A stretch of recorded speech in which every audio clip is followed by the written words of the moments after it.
Hey guys, welcome back to the channel. This is John with Addicted to Fishing. Today we're going to talk about topwater. Topwater crankbait style lures or hard plastic lures. We're not going to talk about buzz baits, frogs, and things of that nature. We'll cover those in another video. I picked out probably 5 or 6 of my favorite little topwaters. I got a big 3700 deep box that I keep some of these topwaters in. I'm gonna put one more out here. These treble hook baits are always fun to get out. So anyway, topwater, probably one of my favorite ways to fish. I love seeing a bass blow up on topwater. A few different ones, and these are in no particular size. Unless you've been living under a rock, you know about the River to Sea Whopper Popper. This is in that 130 size and a bone color. The tail spins around to the back. You just kind of pop it, walk it, or straight retrieve it across the surface. That tail makes a disruption in the water. It's a great way to bring out some bass. Staying with kind of the prop blade tail spin. One of the old schools that I used to use a lot, caught a lot of bass on. This one just happens to be in a tiny size.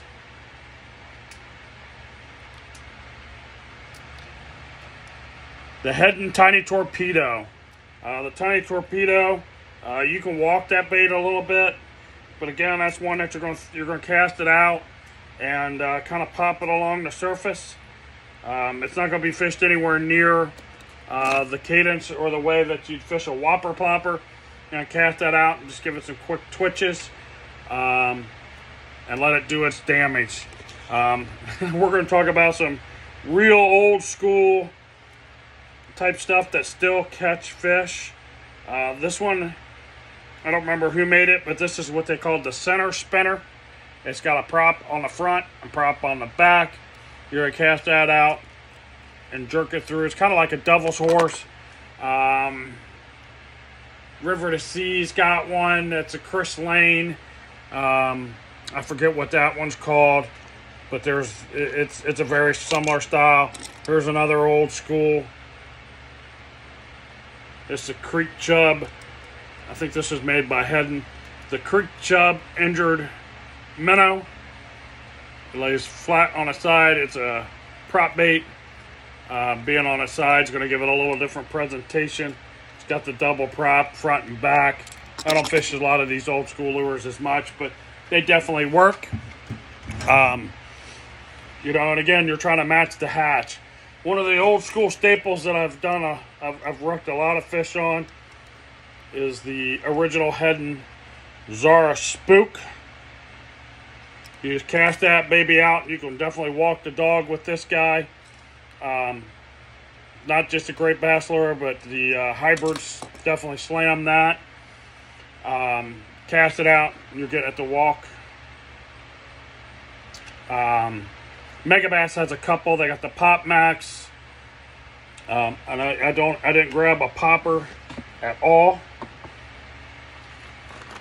And as a matter of fact, that deep box does not even have a popper in it. Let me see if this other box has a popper in it. Not at all. Not at all. Sorry guys, I don't have a popper, but 95% of you know what a popper is. You're going to cast it out.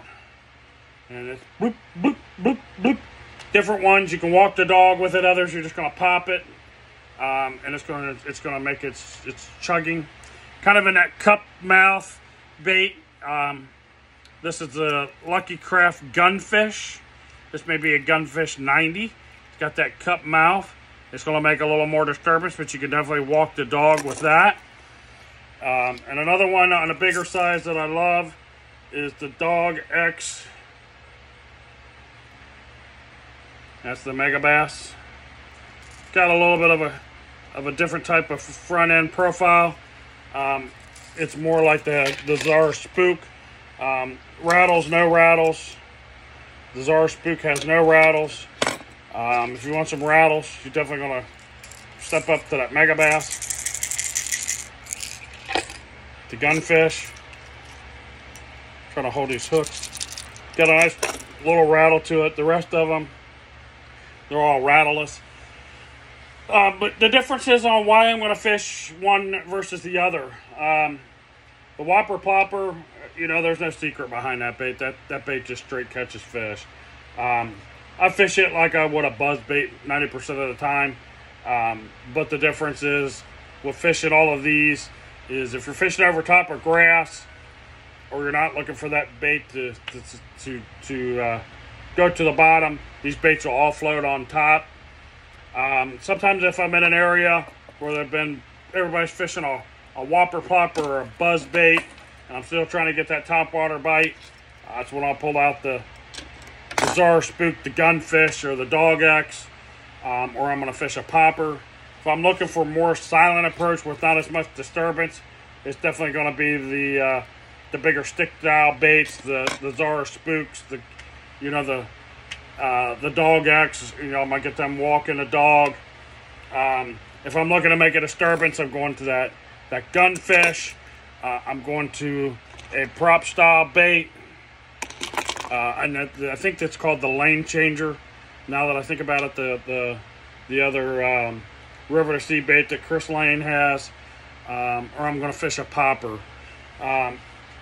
There's several different ways to fish the poppers and the stick baits. Most of these big Zara Spook style baits, you're going to walk the dog with them. You're going to throw them out and you got to get that cadence where they're going to have that erratic motion. You're trying to imitate a dying bait fish on the surface. Then the popper styles, you can throw them out. You can get those to walk. Some of them walk better than others, but you're adding in that noise, that bloop, bloop, bloop, bloop. You can fish those kind of slow, or you can speed those up. I'll fish them aggressively.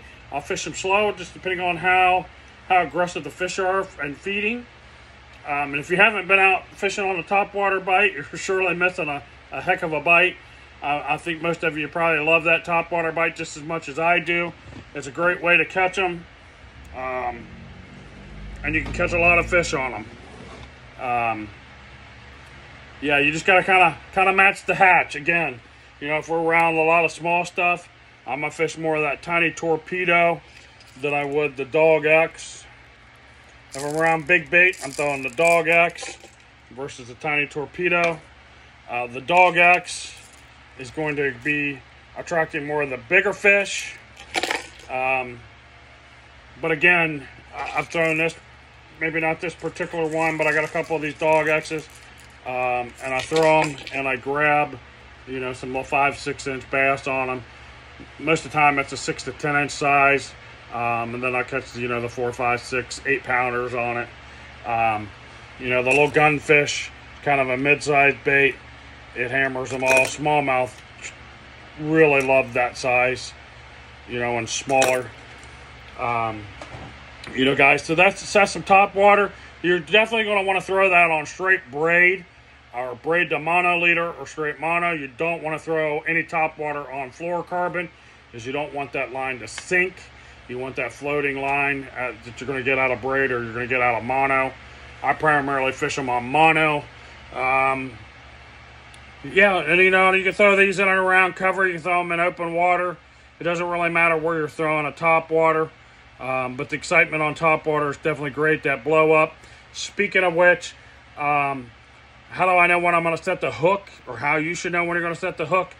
Last thing you want to do is have, we'll go all the way up to the Dog X. You don't want to be throwing this guy out and a fish blow up on it, and you're setting a home run type hook set and have that bait come flying at you and, you know, stick yourself in the ear or stick yourself in the head. Primarily what I'll do is I'll throw it out and I'm working it. If I get a blow up on it, you know, guys, it don't have to be a 30-second, you know, or 2-second hook set. You know, make sure that fish has got that bait. You know, you're going to know.